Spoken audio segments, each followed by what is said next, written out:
જો ભાઈ આપણે ઉની માત્રા શીખીએ બરાબર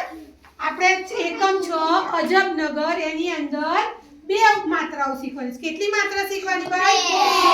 હવે એમાં જો ભાઈ ભાષાની અંદર શું કહેવાય ખબર છે દીર્ઘ હસ્વ દીર્ઘ એટલે મોટું દીર્ઘ એટલે મોટું પણ આપણે હમણાં પહેલા ધોરણની અંદર આપણે બોલીશું ભાઈ નાનો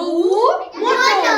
બોલો તો ભાઈ આ કયો ઉ છે નાનો અને આ નાનો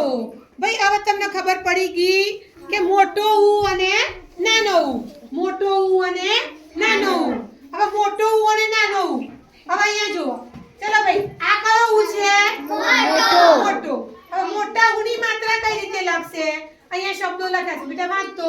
મૂળા હા પછી કપૂર હવે અહીંયા જુઓ કે ભાઈ આપણે મોટા ઉની માત્રા લગાવી હોત તો કઈ રીતે થશે અહીંયા જુઓ આપણે લખવું છે અને કપૂર તો આ જે માત્રા થઈ એ મોટી માત્રા થઈ કઈ માત્રા થઈ ભાઈ મોટી બોલો મોટો ઉ નાનો ઉ આ માત્રા અહીંયા જોવાનું ભાઈ માત્રા આમ લાગે એટલે મોટો ઉ જ હોય કેવો હોય મોટો ચલો ભાઈ આ કયો ઉ છે નાનો ઉ હવે નાના ઉ ની અંદર પણ જો અહીંયા શબ્દ છે પુલાવ કયો શબ્દ છે પુલાવ હવે તમારા અધ્યયન સમૂહમાં બે માત્રાઓથી શબ્દો છૂટા પાડવાના ભેગા કરવાના આવશે તો અહીંયા જો આપણે અહીંયા લખવું હોય ગુલાબ તો આમ જે કરીએ એ નાની માત્રા કહેવાય કઈ માત્રા કહેવાય નાની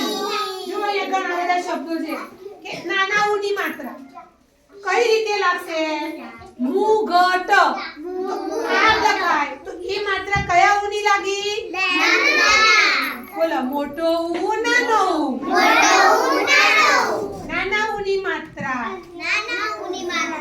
જો ભાઈ આપણે બોલીશું નાના ઉની માત્રા મોટા ઉની માત્રા ચલો હવે મેં કઈ માત્રા લગાવી એ બોલજો ભાઈ હા ચલો હું આમ કરું તો આ કઈ માત્રા થાય